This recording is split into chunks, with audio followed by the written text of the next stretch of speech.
नमस्कार, मेरा नाम अनुराग है और मैं आप सभी लोगों का स्वागत करता हूं फ्यूचर टाइम्स कोचिंग के इस यूट्यूब चैनल पर। आज एक बहुत ही खास दिन है और हम सब लोग देख रहे हैं कि हमारा जो रेलवे के एग्ज़ाम्स अभी चल रहे हैं, उसमें फिज़िक्स में ओम्स लॉ की बहुत ज़्यादा चर्चा हो रही है। तो ओम्स लॉ पर ये बात क्लियर है कि जो क्वेश्चन है आ रहे हैं।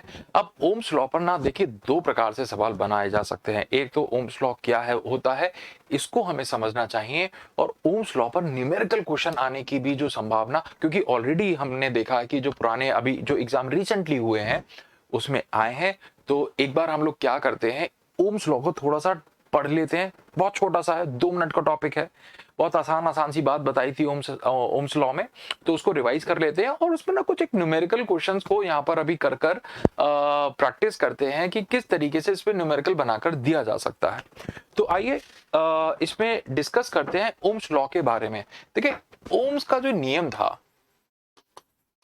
ओम्स लॉ जिसको हम लोग क्या कहते हैं, ओम का नियम कहते हैं। इन्होंने ना बहुत एक आसान बात कही। इन्होंने कहा कि अगर आपके पास कोई एक कंडक्टर है, एक कोई तार का टुकड़ा है, ठीक है? कोई एक कंडक्टर है, कोई एक तार का टुकड़ा है। उस तार के टुकड़े पर आप क्या करें, दोनों तरफ चार्ज लगा दें। क्या करें, एक बैटरी से जोड़ दें और जब आप उसको बैटरी से जोड़ेंगे तो एक हिस्सा इसका पॉजिटिव टर्मिनल हो जाएगा, एक पॉजिटिव से जुड़ जाएगा और एक नेगेटिव से जुड़ जाएगा। ऐसा करने से क्या होगा, इसके अंदर जितने भी फ्री इलेक्ट्रॉन्स बैठे हुए हैं, इसके अंदर जितने भी फ्री इलेक्ट्रॉन बैठे हुए हैं, उनके ऊपर एक तरफ तो पॉजिटिव चार्ज और एक तरफ नेगेटिव चार्ज जब लगाया, तो ऐसे में ये जो सारे का सारा नेगेटिव चार्ज था, वो इधर खिंचाव महसूस करने लगेगा। ये सारा नेगेटिव चार्ज इस पॉजिटिव टर्मिनल की तरफ एक खिंचाव महसूस करने लगेगा और ऐसे में ये सब इलेक्ट्रॉन किधर भागेंगे, इस दिशा में भागने लग जाएंगे।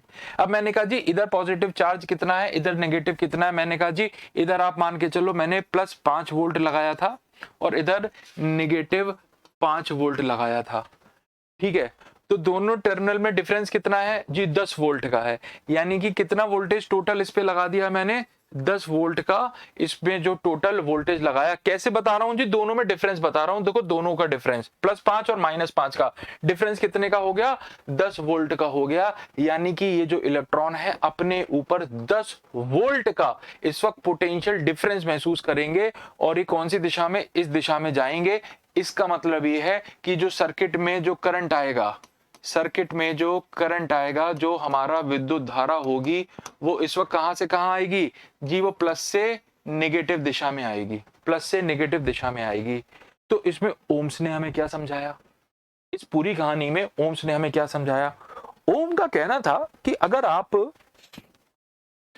आप यहां पर जो पोटेंशियल डिफरेंस है इसको बढ़ा दें, 10 की जगह 20 वोल्ट कर दें, यानी कि इधर +10 वोल्ट लगा दें और इधर -10 वोल्ट कर दें, तो ऐसे में होगा ये कि वोल्टेज अगर बढ़ गई तो ये जो इलेक्ट्रॉन जो पहले अपने ऊपर जो खिंचाव महसूस कर रहे थे, वो बढ़ जाएगा। और जैसे वो खिंचाव बढ़ेगा तो इलेक्ट्रॉन पहले के मुकाबले ज्यादा तेज गति से बहने लग जाएंगे और जब वो ज्यादा तेज गति से बहेंगे, इसका मतलब जो सर्किट में करंट है, जो इलेक्ट्रिक करंट है, वो बढ़ जाएगी। अगर इलेक्ट्रॉन के ऊपर खिंचाव ज्यादा हो जाएगा, अगर इलेक्ट्रॉन ज्यादा तेज आकर्षित होंगे, ज्यादा ज्यादा अट्रैक्टिव फोर्स महसूस करेंगे अपने पॉजिटिव टर्मिनल की तरफ, जो हमारा धनात्मक टर्मिनल होगा, इधर वाला 10 वोल्ट जो हमने रखा है, तो वो ज्यादा तेजी से फ्लो करेगा और ज्यादा तेजी से फ्लो करने का मतलब है करंट बढ़ जाएगी, सर्किट में करंट बढ़ जाएगी। इसी बात को हम लोग ग्राफ के जरिए समझते हैं कि जो ओम्स लॉ का जो ग्राफ बनाते हैं, कि आपने ग्राफ ले लिया, यहाँ पर एक तरफ आपने इस पे रखा है पोटेंशियल, एक तरफ आपने रखा है इसमें करंट। तो ये ग्राफ क्या कहता है, स्ट्रेट लाइन। स्ट्रेट लाइन क्या बताता है, ये कहता है कि अगर आपने सर्किट में क्या कर दिया, पोटेंशियल डिफरेंस को ज्यादा किया, तो जितने दर से पोटेंशियल डिफरेंस बढ़ेगा उसी दर से क्या हो जाता है, करंट भी बढ़ जाती है। जिस दर से विभव अंतर बढ़ता है उसी दर से करंट भी बढ़ जाती है। ये चीज हम लोगों ने ओम्स लॉ में पढ़ी है। अब यहां पर एक ये लगा है समान अनुपाती का निशान, यानी कि डायरेक्टली प्रोपोर्शनल का साइन। इसको अगर हटाते हैं तो यहां पर एक कांस्टेंट लगाते हैं, नियंतांक लगाते हैं, जिसे हम क्या कहते हैं, रेजिस्टेंस कहते हैं। आर क्या होता है, आर यहां पर है एक कांस्टेंट जो कि रेजिस्टेंस है, प्रतिरोध है। ये क्या करता है, ये आपके करंट के फ्लो को रोकने का काम करता है। तो जो टोटल पोटेंशियल डिफरेंस है किसी भी सर्किट में, वो कितना हो जाएगा, कितना रेजिस्टेंस था और कितना टोटल करंट फ्लो हुआ, दोनों का वो गुणा करते हैं तो हमें क्या मिल जाता है, हमें पोटेंशियल डिफरेंस सर्किट में मिल जाता है। अब देखो बाबा, इसी पर आधारित आप, यही हमारा ओम्स लॉ है। ओम्स लॉ में ये बात ध्यान रखना है, ये जो लाइन होता है ये एकदम स्ट्रेट सीधा होना चाहिए। सीधा मतलब होता है ये जो आपका दोनों एक दूसरे से संबंधित हैं। कौन दोनों की बात कर रहे हैं, पोटेंशियल डिफरेंस और करंट की बात हो रही है, विभव अंतर और विद्युत धारा की बात हो रही है। ये एक समान दर से बढ़ेंगे, एक समान दर कांस्टेंट दर से बढ़ेंगे। यानी कि जो रेजिस्टेंस होगा, ये जो रेजिस्टेंस होगा ये कैसा होना चाहिए, ये कांस्टेंट होना चाहिए, ये बदलेगा नहीं। ये इंपॉर्टेंट बात है, ठीक है। ये लाइन सीधी होने का मतलब है रेजिस्टेंस कैसा होना चाहिए, कांस्टेंट रहना चाहिए, बदलना नहीं चाहिए। तब ये ओम्स लॉ वैलिड होगा, उन सभी इंस्ट्रूमेंट के लिए वैलिड होगा जो उसको फॉलो करते हैं। ये तो ओम्स लॉ की बात हो गई। अब इस पर बनाया जा सकता है न्यूमेरिकल, न्यूमेरिकल इस पर आधारित होगा। अब यहां पर ना आपको एक बेसिक रूल समझा देता हूं, वो समझ लेना, कभी फंसोगे नहीं न्यूमेरिकल में। तो वो बेसिक रूल क्या है, वो देखो, वो बेसिक रूल ऐसा है कि अगर हमारे पास कोई एक सर्किट है, इसमें लगी है बैटरी और इसमें लगाया है कोई एक मैंने प्रतिरोध जिसको रेजिस्टर कहते हैं। बैटरी है इस वक्त 10 वोल्ट की, समझना मेरी बात को, बैटरी है 10 वोल्ट की। यार ये 10 वोल्ट की जो बैटरी है ना, ये 10 वोल्ट की ही रहेगी, ये बदलेगी नहीं। अब इसमें मैंने जो रेजिस्टर लगाया है वो लगाया है 2 ओम का। ये कितना रेजिस्टेंस पैदा करता है, 2 ओम का, 2 ओम का। यार ये रेजिस्टेंस की वैल्यू भी फिक्स रहेगी, बदलेगी नहीं। अब डिपेंड ये करता है कि 10 वोल्ट की बैटरी कितना करंट पैदा करने वाली है। ये बात इस बात पे निर्भर करती है कि आपने लोड कितना लगाया है सर्किट में, यानी कि करंट बदल सकता है। 10 वोल्ट का बैटरी कितना विभव अंतर, कितना पोटेंशियल डिफरेंस पैदा करेगा, 10 वोल्ट का ही करेगा, चाहे कोई भी सर्कमस्टेंसेस अभी हो। ये निर्भर इस बात पे करता है कि आपने सर्किट में लोड कितना लगाया है, रेजिस्टेंस कितना लगाया है। अभी मैंने अगर 2 ओम का रेजिस्टेंस लगाया है तो देखो बेटा सर्किट में कितनी करंट आने वाली है, ये प्लस है ये माइनस है, तो सर्किट में करंट निकालेंगे कैसे, V बराबर आई आर से। I बराबर हो जाता है V बटे R। पोटेंशियल डिफरेंस है 10 वोल्ट का और रेजिस्टेंस था आपका 2 ओम का, तो करंट कितना आएगा, 5 एम्पियर आ जाएगा, 5 एम्पियर का आएगा। अब मैं क्या कर दूं, मैंने देखो यहां पर एक लोड और लगाया, इसी में एक लोड और लगा दिया जी, कितने का, मैंने अब एक लोड इसमें और लगाया है बेटा 3 ओम का, एक रजिस्टर और लगा दिया। जैसे ही मैंने एक रजिस्टर और लगाया, अब देखना सर्किट का जो बैटरी है 10 वोल्ट का, वो 10 वोल्ट का ही रहेगा। रेजिस्टेंस मैंने खुद बदल दिया, सर्किट में करंट भी बदल जाएगी। और अभी तो ये पुराना वाला मैकेनिज्म था, अब देखो नया वाला इधर निकाल रहा हूं। तो देखना, ये याद रखना, पोटेंशियल डिफरेंस नहीं बदलेगा, वो सेम ही रहेगा, करंट कुछ नया हो जाएगा और रेजिस्टेंस भी कुछ नया हो जाएगा, क्योंकि दोनों सीरीज में जोड़ दिए हैं। तो सीरीज में जोड़ने से रेजिस्टेंस डायरेक्ट बढ़ जाएगी और आपका जो वोल्टेज है वो 10 ही रहेगा, करंट हमें निकालनी है, नया रेजिस्टेंस आएगा 5, तो I2 हो जाएगी 10/5 which is 2 ampere, which is 2 ampere. तो इस वाले क्वेश्चन में ना अक्सर बच्चे कंफ्यूज हो जाते हैं, जब क्वेश्चन को थोड़ा घुमा फिरा कर न्यूमेरिकल में दिया जाता है तो वो फंस जाते हैं कि अच्छा रेजिस्टेंस बदल गया, अच्छा करंट बदल गई, तो पोटेंशियल डिफरेंस भी बदल गया होगा। पोटेंशियल डिफरेंस याद रखना, जो बैटरी आपका जितना पैदा कर रहा है विभव अंतर, वो फिक्स रहने वाला है, वो नहीं चेंज होगा। रेजिस्टर अगर 2 ओम का है तो वो 2 ओम का ही रेजिस्टेंस उत्पन्न करेगा, पैदा करेगा, चाहे आपकी कोई भी बैटरी लगी हो, कोई भी बैटरी लगी हो, ये 10 वोल्ट की होती, ये 50 वोल्ट की होती, तब भी ये 2 ओम का ही रेजिस्टेंस पैदा करेगा। करंट बदलता है, करंट बदलता रहेगा। अगर बैटरी चेंज कर देंगे तो भी करंट बदल सकता है और अगर हमने यहाँ पर रजिस्टर चेंज कर दिया तो भी करंट बदल जाएगा। ये निर्भर करेगा कि आप करंट कितना आएगा सर्किट में, कितना लोड लगा है, कितने वोल्टेज की बैटरी है। तो ये था हमारा ओम्स लॉ का एक बहुत छोटा सा ब्रीफ सा डिस्क्रिप्शन। अब इस पर ना कुछ न्यूमेरिकल देखते हैं जो अभी रिसेंटली हमारे बड़े फेमस न्यूमेरिकल हैं जो इस पर पूछे जाते हैं, प्रीवियस एग्जाम में बहुत बार आए हैं और उनसे हमारा जो कॉन्सेप्ट है ज्यादा अच्छा बेहतर हो जाता है। तो देखो मैंने आपके लिए कुछ निकाले हैं यहाँ पर, चलो उनको डिस्कस करते हैं। ठीक है, क्या कह रहा है? कह रहा है कि एक 10 एम्पियर का करंट आ रहा है बैटरी से। ठीक है, तो हमने फटाफट से एक बना लिया है और 10 एम्पियर का जो करंट जा रहा है प्लस माइनस, ठीक है, और वोल्टेज कितना लगा हुआ है? 3 वोल्ट का लगा हुआ है। तो कह रहे हैं भैया रेजिस्टेंस कितना होगा, वायर में रेजिस्टेंस कितना होगा। तो हमने मान लिया कि ये इस वायर की बात कर रहे हैं, यहां से लेकर यहां तक ये जो वायर है इसमें रेजिस्टेंस मांग रहा है। आसान है, बहुत आसान है, आसानी से किया जा सकता है। तो कैसे कर लेंगे भैया? तो हम लगाएंगे V बराबर आई आर। ये हमारा ओम्स लॉ ने हमारी यार सारी दिक्कत तो सॉल्व कर दी, ओम्स ने सब कुछ तो बता दिया हमको, बस इस फॉर्मूले को तो यूज करना है, आसानी से निकल आएगा ना। कैसे निकल आएगा भैया? आपको ये क्या दे रखा है? वोल्टेज दे रखा है 3 वोल्ट का पहले ही, करंट हमें पता है 10 एम्पियर की आ रही है, रेजिस्टेंस निकालना है, रेजिस्टेंस निकाल दो ना यार, कितना हो जाएगा? 3/10 हो जाएगा। तो कितना आ रहा है? 0.3। आप लगा दो जी, सी वाला यहां पर सही हो जाएगा, 0.3 ओम। ठीक है, 0.3 ओम आ गया, सीधा सीधा आ गया, कोई दुविधा, कोई दिक्कत, कोई परेशानी नहीं। अब देखो जरा अगला सवाल। अगला सवाल क्या कह रहा है, थोड़ा ध्यान से पढ़ना उसको। ठीक है, कह रहा है कि इनमें से गलत कथन का चयन करना है, रॉन्ग स्टेटमेंट निकालना है। ओम्स लॉ से संबंधित ये सवाल बहुत इंपॉर्टेंट है। कह रहा है कि जो ओम्स लॉ का नियम है ये सिर्फ ओहमिक कंडक्टर्स या ओमिक रेजिस्टेंस के लिए ही मान्य होता है। ये बात सही है क्योंकि ओम्स लॉ का जो नियम है, हमने देखा है कि हमारे जितने इंस्ट्रूमेंट हैं, जो हमारे बिजली के उपकरण हैं, वो सभी जगह अप्लाई हो ऐसा नहीं है, क्योंकि कुछ ऐसे सेमी कंडक्टर डिवाइसेस होते हैं जिनमें वोल्टेज बढ़ाने पर जो करंट है वो आपका कांस्टेंट रेट से नहीं बढ़ती है। तो कुछ सेमीकंडक्टर डिवाइसेस ऐसे होते हैं जो ओम्स लॉ को फॉलो नहीं करते हैं, वहां पर ओम्स लॉ वैलिड नहीं होता। ये सिर्फ कहां पर वैलिड होता है? जो ओहमिक कंडक्टर्स हैं, जो ओहमिक डिवाइसेस हैं, उन्हीं में ये वैलिड होता है। तो पहला वाला स्टेटमेंट तो सही लिखा हुआ है, इसमें तो कोई गलती नहीं है।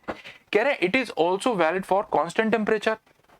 टेम्परेचर को भी कांस्टेंट रखना जरूरी है, क्योंकि अगर टेम्परेचर आप चेंज करेंगे तो गड़बड़ होगी। यानी कि बी वाला जो है आपका जो वैलिड है, सी वाला इनवैलिड है। कह रहा है इंडिपेंडेंट ऑफ टेम्परेचर, यानी कि तापमान को कम कर दूं, तापमान को ज्यादा कर दूं, तो उससे क्या कोई फर्क नहीं पड़ेगा? फर्क पड़ेगा। टेम्परेचर को कांस्टेंट रखना है, तापमान को वहां पर बदलते नहीं रखना है। तो ये वाला जो पॉइंट है कैसा हो जाएगा? गलत हो जाएगा। तो इसमें जो सही आंसर होना चाहिए वो आप क्या मार्क करेंगे? सी वाला मार्क करेंगे, टेम्परेचर का रिलेशन है। ठीक है, तो इस तरीके से भी अगर सवाल पूछेगा तो ध्यान रखना है हमको, इसीलिए सवाल मैंने जानबूझ के डाला है। ओम्स लॉ पढ़ लेते हैं, बट ओम्स लॉ की ये एक इंपॉर्टेंट कंडीशन है टेम्परेचर वाली, इसीलिए सवाल को डाला है मैंने अभी। चलो अगला सवाल देखेंगे, स्क्रीन पे ही आ रहा है। कह रहा है कि एक हमारे पास सिंपल सर्किट है जिसमें करंट कितनी है? 5 एम्पियर है। ठीक है, और 5 एम्पियर की करंट है, और जब हम इसमें एक और नया क्या कर देते हैं, रजिस्टर लगा देते हैं 2 ओम का, तब करंट घटकर 4 एम्पियर की रह जाती है।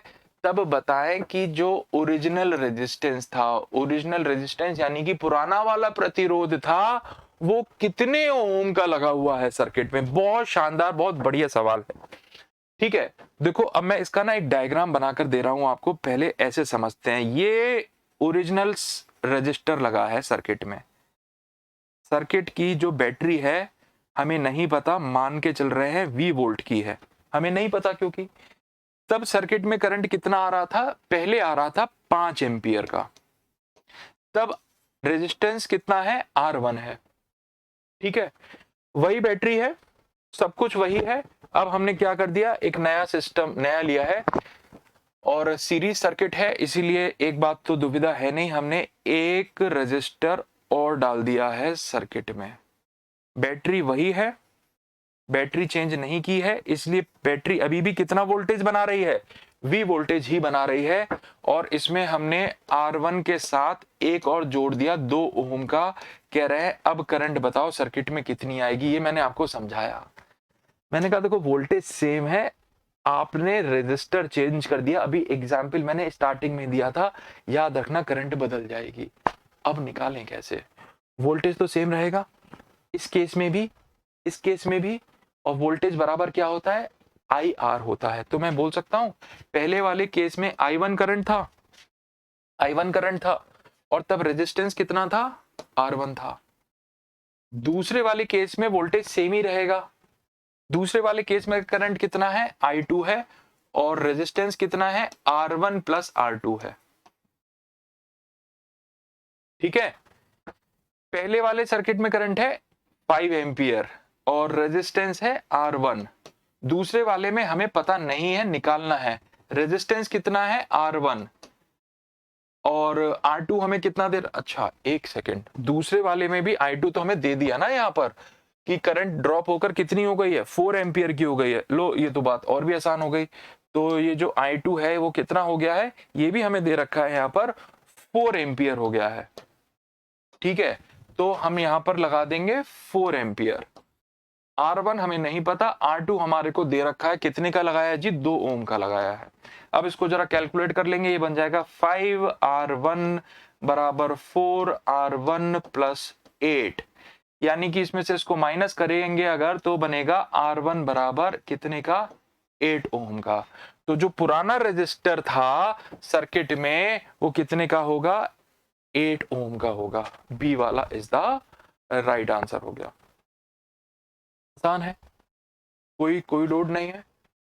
एग्जाम्पल ऑलरेडी मैंने इसका दिया ही था, बिल्कुल वैसे ही क्वेश्चन यहाँ पर बनकर आया हुआ है, तो आसानी से किया जा सकता है। अगला सवाल देखेंगे। अगला सवाल यहाँ पे क्या कह रहा है कि विभव अंतर जो पोटेंशियल, अच्छा इसको मैंने शायद हिंदी में नहीं कन्वर्ट किया है, तो एक बार मैं सवाल आपको जरा बोलकर समझा देता हूँ। कह रहा है कि हमारे पास एक इलेक्ट्रिक हीटर है, मैं आपको सवाल कंडीशन दे रहा हूँ और डायग्राम के साथ फिर उसको समझना है, इसको हिंदी में नहीं लिखा है। एक हीटर लगाया हुआ है और मैंने इस हीटर में को जोड़ रखा है किससे, एक 60 वोल्ट की एक बैटरी से जोड़ा है। ठीक है, अब ये कह रहा है कि जो करंट है वो कितना निकाल रहा है, 4 एम्पियर का करंट निकाल रहा है बैटरी, जब मैंने उसको हीटर से जोड़ा हुआ है। हीटर कितने रेजिस्टेंस का है ये नहीं दे रखा। ठीक है, फिर कह रहा है कि मैंने इस हीटर को निकाला और हीटर को निकालने के बाद एक नए बैटरी से जोड़ा। इस हीटर को निकाला और हीटर को निकालने के बाद एक नए बैटरी से जोड़ा। वो नया बैटरी कितने का है, 127.5 वोल्ट का है।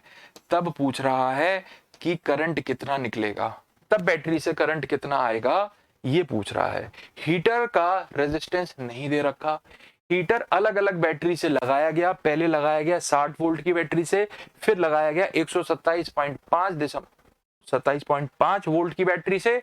इसमें करंट आ रहा था 4 एम्पियर, इसमें करंट कितना आएगा, बहुत आसान है। पहले क्या करूं, मैं इस हीटर का रेजिस्टेंस निकाल लूं। हीटर का रेजिस्टेंस बड़े आराम से निकल आएगा। तो R बराबर क्या हो जाएगा, R बराबर यहां हो जाएगा V/I। पोटेंशियल कितना है, 60 वोल्ट, 60/4, यानी कि रेजिस्टेंस आ गया बेटा यहां पर 15 ओम। अब हीटर का रेजिस्टेंस 15 ओम फिक्स है, तो जब इस हीटर को उठा के यहां लगाऊंगा तो यहां पे भी 15 ओम का ही रेजिस्टेंस आएगा। तो रेजिस्टेंस यहां पर है 15 ओम का। आपको निकालनी है करंट, करंट का फॉर्मूला सीधा हो जाएगा V/R, यानी कि 127.5/15। शायद आपको बताने की जरूरत ना पड़े कि आंसर आ रहा है 8.5 एम्पियर। कितना आ रहा है, 8.5 एम्पियर। ये सारे जो क्वेश्चन है ओम्स लॉ पर ही आधारित है। इसमें एक वीडियो और छोटा सा करेंगे जिसमें हम थोड़ा सा आगे जाएंगे और रेजिस्टर्स को ना जब हम सीरीज में लगाते हैं, पैरेलल में लगाते हैं, और वहां पर वो कितना इलेक्ट्रिक पावर खींच रहा है, वो कितना हीट खींच रहा है, एक वीडियो और करेंगे, वो वाले क्वेश्चंस करेंगे। तो अभी तो ये बिल्कुल मैंने देखो आपको बेसिक सवाल कराए हैं जिसमें सिर्फ हमारे को 3 चीजों पर ही ध्यान देना है, रेजिस्टेंस, करंट और पोटेंशियल डिफरेंस।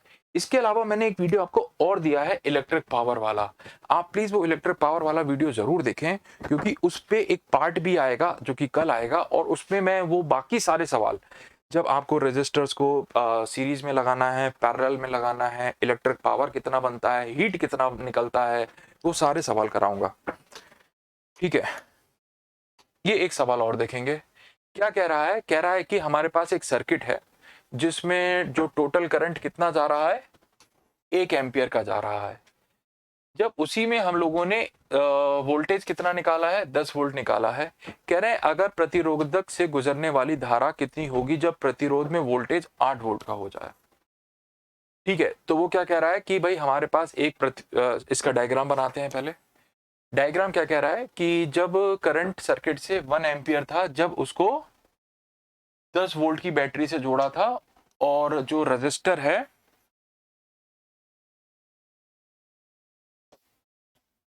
करंट दे रखा है कितना है, 1 एम्पियर, 1 एम्पियर का करंट है, वोल्टेज है बैटरी की 10 वोल्ट।